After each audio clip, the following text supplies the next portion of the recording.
Hi, I was going to talk about some things you can do in the class notes in Microsoft 365's OneNote. So the first thing you're going to do is log into 365. Um, and I go to the class notebook first. And then I'm going to go to Manage Notebook. So I already have these set up according to class. And I'm going to go to one that I have set up from last year that I kept just as a sample. Okay, so some things that you can do. These are my folders that I have set up.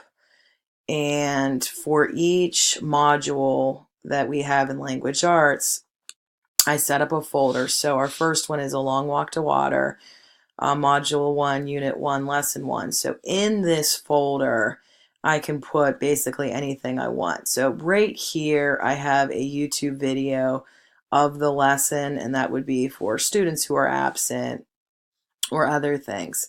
Now I can also put in all of the handouts that students will need.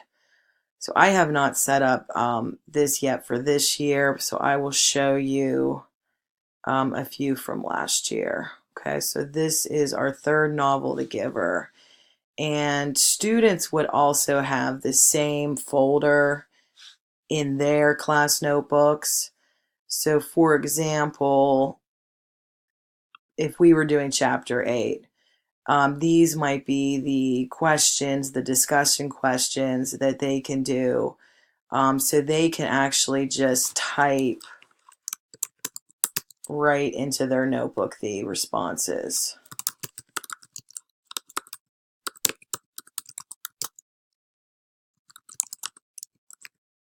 Okay. Then if I wanted to, from my end, I could come in and go into their notebook and then give them feedback. Okay, so there's actually, on my iPad, I can actually draw using the pen, using, my Apple Pencil, and give them feedback that way. Now on a regular laptop, when I'm not using my Wacom tablet, you still can draw. It's a little bit harder. So what I would normally do is just type in feedback. So when I'm drawing, also another thing to keep in mind is I need to go back to type, but I can, when I'm in type, go back to home, and then I can highlight any errors, or just type in whatever feedback I wanted to give to students. Okay, and it takes a while just to get the hang of it. And it's easier for me to do this at home. Sometimes at school, the laptop, I do lose connection with the network. So it's probably faster for me just to go through and do it at home, but I can do it at school at certain times. So again, here's reading notes. Basically anything you want to put in, handouts. You can copy and paste, take a screenshot of things and put them in the class notebook, links to videos, answer keys. Another thing that is really easy to do and quick to set up is to take a quiz. So I set up quizzes in Microsoft Forms and then just paste the quiz notes here. And then students can go in and pick their answers. Just doing this randomly. And then they could get immediate feedback. And these are just multiple choice. And then you get those responses in an Excel handout. You can see how the class did, what questions you need to go over more. You can put in journals. But one thing that we found really helpful in class is something called the Immersive Reader. And this is for students who maybe just wanted to listen to the text. And this is the link for it. And there's a video that explains more about it. But if you hit these buttons, there's a lot you can play around with. You know, the font. You can even highlight the nouns, verbs, adjectives, adverbs, and have them labeled. Students can space out the text more. There's a picture dictionary.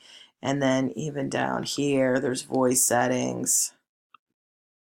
And the text will get read to Learning students. Tools Immersive Reader creates a reading experience that adds... whatever text you want to put in here. Go back here. And again, it should be, it can be downloaded. I have a Mac here, so it's not going to work. But on my school computer, I have it downloaded, and students can just pick it. There's a list up here that they can use it. Another thing that's interesting is the collaborative space. And this is where students could all type at the same time in this spot. So we've used this for signing up for topics, doing research where students, first come, first serve, could pick their topics here. Now they can edit other students' responses. So that's something to look out for. And the content library is another place where you can put text, and students cannot delete this or edit it, but they can copy and paste it into their own notebooks. Okay, so they can basically create sections and pages as much as they want, but this year I'm having them keep 4 sections, and then we'll add on as the year goes on. But the sections that I'm having are first novel, A Long Walk to Water, our first module, grammar, our journals, the weekly writing journals, and then a homework section, which is not necessarily for homework, but it's a place where they can put things that are going to be graded. It's easier for me to find, and I can go in there and look, because the one thing I don't want to do is spend a lot of time looking around their notebook kind of searching for things.